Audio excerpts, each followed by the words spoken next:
Bonjour, c'est Ursule. Bienvenue à Vie et Miséricorde. On est le 13 février 2026. Amen. Alors, appelé à bâtir, à planter, à déraciner, voilà ce que Dieu nous appelle à être. Amen. Sur cette terre où il nous laisse une fois qu'il nous sauve. Amen. Le texte se trouve dans Jérémie 1, le verset 9. Puis l'Éternel étendit sa main et toucha ma bouche. Et l'Éternel me dit, voici, je mets mes paroles dans ta bouche. Regarde, je t'établis aujourd'hui sur les nations et sur les royaumes, pour que tu arraches et que tu abattes, pour que tu ruines et que tu détruises, pour que tu bâtisses et que tu plantes. Alors, c'est une partie, n'est-ce pas, la parole que Dieu a donnée à Jérémie. La mission que Jérémie a appelé à faire, était appelée à accomplir sur la terre.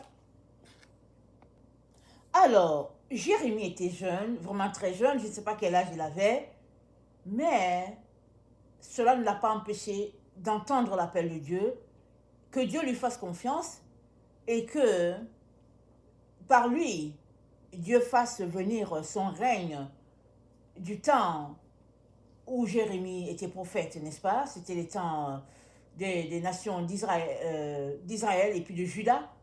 Et Jérémie était le prophète qui parlait de la part de l'Éternel, et nous savons tout ce que Jérémie a vécu comme épreuve. Et Jérémie représente un peu un type de Christ, un type de Jésus, mais aussi, surtout, il représente l'Église. Parce que l'Église sur terre est appelée à planter, à bâtir, à déraciner, à replanter pour la gloire de Dieu. Amen. C'est ce que nous sommes. Tu es le temple du Saint-Esprit, comme dit dans 1 Corinthiens 3,16. Et dans 1 Corinthiens aussi 6,19. Tu es le temple de Dieu.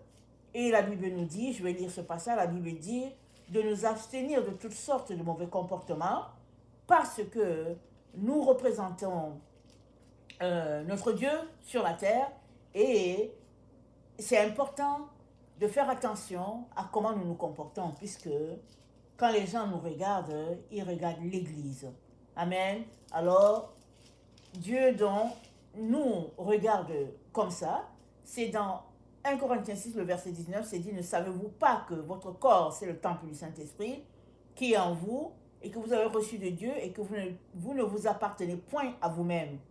Au verset 18, c'est dit, fuyez l'impudicité. Quel autre péché qu'un homme commette? Ce péché est hors du corps. Mais celui qui se livre à l'impudicité pêche contre son propre corps.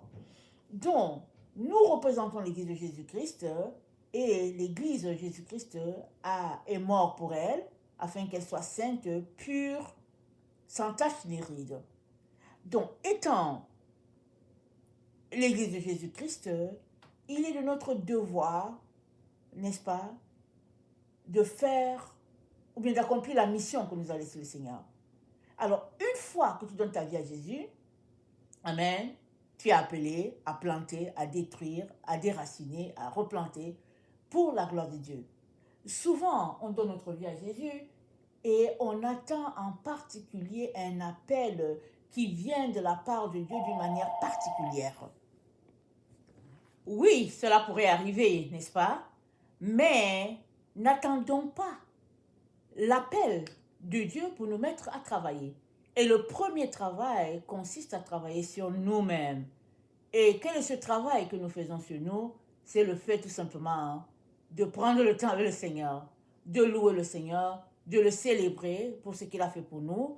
Il nous a sauvés, il nous a rachetés, et d'entretenir notre relation avec le Saint-Esprit. Parce que tous nous avons besoin du Saint-Esprit pour nous aider à faire l'œuvre de Dieu. L'œuvre de Dieu sur la terre est née par le Saint-Esprit. Amen. Quand l'ange a annoncé la nouvelle à Marie, il a dit, l'enfant que tu portes viendra du Saint-Esprit. L'enfant que tu portes, il vient du Saint-Esprit. Donc, c'est l'œuvre du Saint-Esprit. Alors, on ne peut pas faire cette œuvre-là par notre propre chair, par notre propre volonté. On a besoin d'être soumis entièrement au Saint-Esprit Et le Saint-Esprit, c'est lui qui fait cette œuvre-là en nous et puis à travers nous. Amen. Donc, Jérémie représente l'Église et il représente un type de Christ. Toi aussi, tu es l'Église de Jésus sur la terre. Il est donc important que tu puisses nettoyer l'intérieur de la coupe comme l'extérieur de la coupe. Et il n'y a pas de nettoyage qui se fait en dehors de notre Seigneur Jésus. Plus on vient dans la présence de Dieu, plus le Saint-Esprit qui est là pour nous conduire va nous montrer ces choses-là qui ont besoin d'être changées. Et je peux vous dire que souvent il y a ces choses que c'est comme ça fait partie de notre vie, on ne voit aucun problème là, et le Saint-Esprit va pointer ça comme un problème. Il va souligner ça afin qu'un tel comportement ne puisse pas continuer dans ta marche avec le Seigneur. Pourquoi? Parce que ça va entacher l'œuvre de Dieu, ça va entacher le plan de Dieu. Et toutes ces choses-là, c'est dans le but d'élever notre Dieu et de remplir la terre des enfants de Dieu. Amen. Et en tant que personne qui est appelée à bâtir, à déraciner, à planter pour la gloire de Dieu, nous sommes appelés à le faire dans le cadre de ce qui a déjà été établi par les anciens prophètes, les apôtres, les prophètes comme Jérémie. Donc, dans Éphésiens 2, c'est dit, vous avez été édifiés sur le fondement des apôtres et les prophètes, Jésus-Christ lui-même étant la pierre angulaire. En lui, tout l'édifice bien coordonné s'élève pour être un temple saint dans le Seigneur. En lui, vous êtes aussi édifiés pour être l'habitation de Dieu en esprit. On est l'habitation de Dieu en esprit. Ça veut dire quoi? Amen. Qu'est-ce que ça veut dire? Cela veut tout simplement dire que si tu as donné ta vie à Jésus-Christ et que tu as invité le Saint-Esprit à venir, ça veut dire que l'Esprit de Dieu est venu habiter en toi. Et comme c'est quelque chose de nouveau, tu as besoin de te laisser éduquer par le Saint-Esprit. Parce que souvent, il voudra parler. Souvent aussi, il voudra tout simplement que tu te taises. Parce que ce n'est pas approprié de parler. C'est une marche. C'est une éducation. Parce que le Seigneur équipe tous ceux-là qui sont ses enfants. Et si tu n'as pas encore invité le Saint-Esprit dans ta vie, alors que tu as donné ta vie à Jésus, c'est le lieu de le faire, afin qu'il puisse t'aider dans l'œuvre de Dieu. Parce que, comme on l'a dit, l'œuvre de Dieu ne peut pas être faite par la chair, parce que c'est le Saint-Esprit qui est à l'origine de l'Église. Amen. Maintenant que l'Esprit de Dieu est en toi, il te revient de lui obéir, parce que c'est dit, ceux qui sont fils de Dieu écoutent le Saint-Esprit. Amen. Si on n'obéit pas au Saint-Esprit, on est tout simplement en train de prouver qu'on n'est pas enfant de Dieu. Mais si tu es enfant de Dieu, alors ceux qui sont conduits par le Saint-Esprit révèlent qu'ils sont fils de Dieu. Et c'est la vie de Jérémie. Jérémie a mené une vie de telle sorte que c'était l'Esprit de Dieu qui le conduisait. Et évidemment, il était détesté par tous ceux-là qui n'aimaient pas entendre la voix de Dieu. Ça n'a pas empêché Jérémie de dire ce qu'il devait dire afin que les choses soient établies selon Dieu. Alors, quand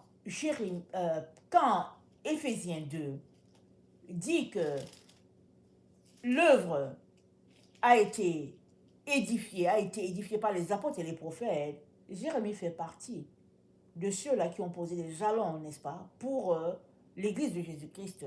Et évidemment, Jésus-Christ est la pierre angulaire sur qui tout l'édifice doit être bâti. Et c'est dit quoi? C'est lui, au verset 22 de Éphésiens 2, c'est dit, en lui, vous êtes aussi édifiés pour être une habitation de Dieu en esprit. Nous sommes édifiés, c'est-à-dire nous sommes construits. Voilà. Nous sommes construits pour être une habitation de Dieu. Et Dieu ne peut pas faire quelque chose contre notre volonté. Nous avons besoin de donner notre volonté à Dieu, le laisser faire, et Dieu lui-même et le Fils Jésus-Christ lui-même, les deux vont habiter en nous et nous allons refléter Dieu par notre vie de tous les jours. Ça ne veut pas dire qu'on ne va pas tomber. Ça ne veut pas dire qu'on ne va pas connaître des moments difficiles.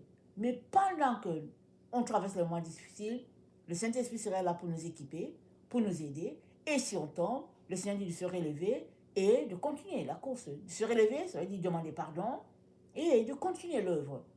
Et petit à petit, les autres qui ne connaissent pas le Seigneur vont aussi venir, vont s'ajouter à cet édifice-là pour que l'édifice soit conforme à ce que Dieu veut. Et qu'est-ce que Dieu aimerait? Il aimerait avoir le plus grand nombre de personnes dans sa maison. Parce que c'est un Dieu d'amour.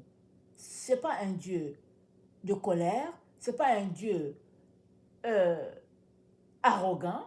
C'est un Dieu rempli d'amour qui veut tout simplement nous faire goûter à sa gloire, à tout ce qu'il a préparé pour nous.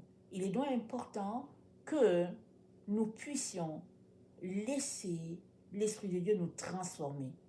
Et si maintenant tu n'as pas encore donné ta vie à Jésus, je viens t'inviter, te demander d'ouvrir ta bouche et par une simple prière, inviter Jésus-Christ à venir, faire de toi son enfant, demande-lui pardon pour les erreurs que tu as faites dans ta vie, c'est des choses qui arrivent, et célèbre-le parce qu'il t'a pardonné et que maintenant, il a fait de toi son fils, sa fille.